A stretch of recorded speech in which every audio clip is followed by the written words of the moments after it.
bienvenue dans cette nouvelle vidéo où on va se retrouver pour un tuto Cricut. Donc dans ce tuto, j'ai voulu créer un stickers pour ma tablette, pour la coque de ma tablette que je trouvais terne puisqu'elle était noire. Et donc je vais partir dans le logiciel Cricut Design Space. J'avais envie de faire un lotus et de le faire en version un peu yin et yang. Donc je cherche mon motif dans les motifs proposés. Donc il y a possibilité de chercher ce que vous souhaitez, ce que vous voulez. Et une fois que moi j'avais déjà repéré ce motif-là, une fois que je l'avais sélectionné, j'ai fait attention à bien le positionner en utilisant le quadrillage de façon à ce que ça soit pour moi quelque chose de pratique, parce que je voulais pouvoir ensuite faire les modifications pour faire l'effet yin et yang de façon plus simple. Alors pourquoi je fais attention là à bien le positionner sur le trait? Parce que ensuite je veux mettre mon rectangle pour pouvoir faire cet effet yin et yang. Donc je vais me servir du fait que je sais que c'est au milieu pour positionner mon rectangle sur cette ligne. Ce qui est beaucoup plus simple ensuite pour pouvoir faire cet effet. Ensuite, l'étape suivante, ça va être de modifier donc ce rectangle en pensant bien à déverrouiller le petit cadenas pour que les proportions ne se modifient pas de façon uniforme. Parce que là, c'est des mesures différentes que l'on veut.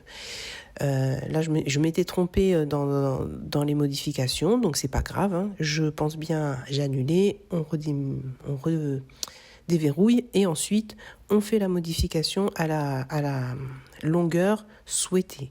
Comme ça, le rectangle se positionnait pile poil sur la même grandeur que le motif choisi avec les lotus.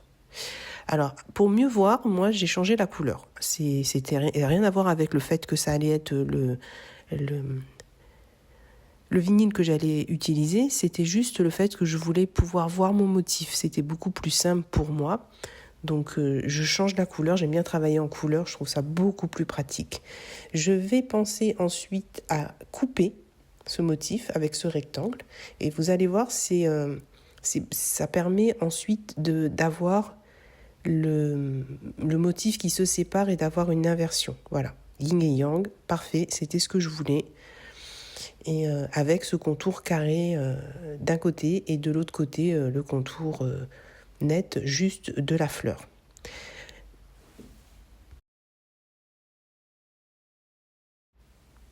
Donc, une fois cette étape faite, on passe à la sélection des matériaux. Là, je vais utiliser du vinyle thermo, voilà, tout simplement, et du foil adhésif.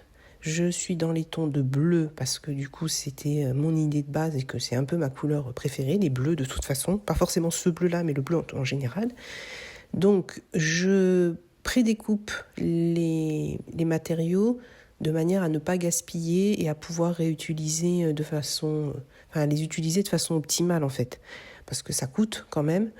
Et je vais utiliser le massicot de chez Action pour pouvoir couper. Ça passe très bien, ça découpe très bien et puis ça permet d'être droit. Donc par rapport au repère que j'avais fait, c'est beaucoup plus simple que les ciseaux pour moi, même, pour essayer, en tout cas avoir un rendu plus propre.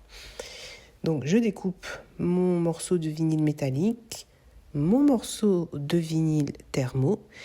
Et vous allez voir dans l'étape suivante, juste après, ce qui est intéressant, c'est que ça permet de positionner les matériaux sur un seul et même tapis, plutôt que d'en avoir deux. Donc ça, c'est vraiment quelque chose de pratique.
fois cette étape faite, on va passer à l'échenillage. Une vraie galère. Alors sur le foil adhésif, vraiment c'était compliqué. Et on le voit bien sur la vidéo, je galère. Les traits sont fins. Les petits bouts ne partent pas forcément comme il faut dans le suivi. Donc bon, il a fallu beaucoup de patience pour ne pas rater le motif et faire des trous inappropriés, complémentaires. Beaucoup de patience pour enlever les petits bouts restants, les petits bouts intérieurs. Mais en vrai, le résultat est juste magnifique une fois qu'on a terminé cette étape-là.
Je vous laisse avec le résultat de ce tuto. En espérant que cette vidéo vous aura plu, n'hésitez pas à vous abonner, à liker, à partager. Bientôt, on se retrouve pour de nouvelles aventures en vidéo, que ce soit coloriage, tutoriel Cricut, tutoriel couture aussi à venir, une petite alerte spoil. Donc n'hésitez pas à vous abonner pour avoir les prochaines vidéos. En attendant, merci beaucoup d'avoir suivi cette vidéo et on se dit à très vite.